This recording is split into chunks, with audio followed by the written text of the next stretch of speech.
As home test kits hit the market and 45-minute test kits become available for hospitals, can we expect to get a more complete picture of the true community spread in the United States, and how crucial will that be to fighting the pandemic? Yeah, I think the point of care testing, which you described, are these kits that they'll be able to get results in 45 minutes to an hour. We expect those to be in production by the end of March. The FDA approved with an emergency use authorization this past weekend. I think that's going to have a good impact to be able to help us understand how do we manage patients. So if we know they have a positive test or a negative test, how's that going to impact treatment? And then we have these at-home kits, which I think we're still going to need to see how those work, because people are going to do it at home. They're going to have to send it in. It's going to have to be picked up. There's going to be a delay in knowing how long. We'll see. I mean, I think that helps in overall testing. But, here's a concern, Chris. We've been talking about, do we have enough reagents, and some of those other tests? It's a little different for the point of care test and the at-home test. And part of this has been, we want to do some of those tests so we can conserve, the personal protective equipment that health professionals need, because we don't want to just swab your nose and your throat if we think you have the virus, and then you're exposing us and others to it. So I think that's going to have an impact. But I am concerned about the number of reagents and personal protective devices. So all things being equal, if I could wave the magic wand and say we had enough equipment and enough tests, and it's even things like pipettes and others, it would be great to be able to test everyone to understand community spread from a true epidemiologic perspective. But we're not there. So how do we conserve equipment? And that's why we're saying the CDC has issued guidance. Most testing right now should be in inpatients to direct care. It should be in the elderly and immunocompromised and chronic diseases that have symptoms. It should be health professionals, because we need to recognize, even if we're getting, millions of tests, and we're not there, it's going to take a bit of time. So what do we do in the interim? I think they're going to help on the fringes, to be honest. But we'll wait and see. What are some signs that you will be looking for that suppression efforts and that 15 days to slow the spread campaign that you mentioned are working? So I definitely want to see, as we talk about testing, the number of cases. The challenge with, comparing the curves, we're not truly comparing apples to apples. And everyone, wants to say the curves. But still, if I knew we were doing 10,000 tests a day, and I could see where we are in terms of the number of cases, trying to have an equal denominator, that's helpful to know.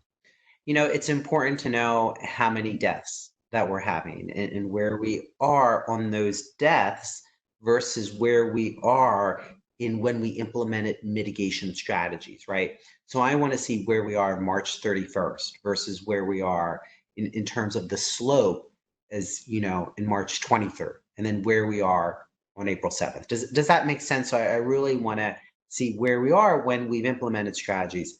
But I also want to see the presentation to the emergency room. How many people who are developing shortness of breath or having more severe symptoms are presenting to the ER? We need that data as well. It's not just about the number of deaths and the number of new cases. I'm particularly interested in how many people are coming to the ER and need to be admitted.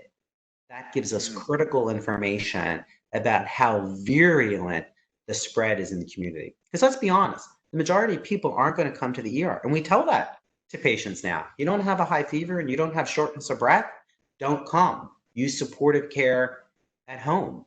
But we need data if we really want to know what's working. Well, I think that's so crucial, and we certainly advocate for data so that you can actually look at trends. This is something that, whether it's in energy or public policy, the Zpryme spends a lot of time looking at data over a period of time, right, as opposed to just a single point or even 2 points, because that doesn't make a trend. So I'm glad you mentioned that. No, you're right. But It's got to be also, good data, and you know that too, and how we're plotting right, things, and we really need to have accurate comparisons. That's one of my big concerns, that we're not comparing things equally. I mean, right. slope is important in terms of the number of deaths, but the number of tests, I mean, it's if you're now doing 10,000 tests a day and you used to be doing 10, it's a little hard, to compare. You need that baseline because numbers will jump. Sure. Uh, you did mention this personal protective gear. We didn't mention ventilators, but it is a concern. The number of beds available in the United States. Hopefully, these measures will work to flatten that curve that so many people have been talking about. But do you see right now, are we moving fast enough to try to arm healthcare professionals like yourself, like frontline nurses, like frontline doctors with the tools they need to combat this virus? Yeah, and I've been talking to folks at the Society of Critical Care Medicine, as well as some of the nursing group. One of the other things the Surgeon General did early on was call for cancellation of elective surgery. And the reason why he did was to preserve equipment, right? So to preserve those masks that we need, to preserve, ventilators. And really the key has been preparation. This idea of surge capacity. How do we make sure if a large number of patients are coming to the hospital that we can treat them? So it is about preparation.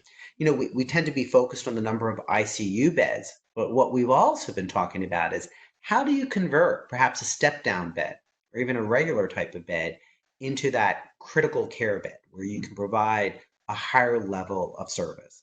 So I think we're making the preparations. I was talking to some of the pediatric hospitals yesterday, which is very different in children, but they can help absorb capacity if they need to.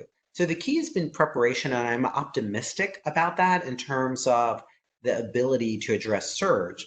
The issue is where we are in equipment, and there's been a lot of discussion about manufacturing, getting it to the right persons and people. And I think we're making progress, but we still have a way to go. And we really need to protect those frontline warriors, those nurses, those doctors, the other health professionals. And we need to have much greater focus on that.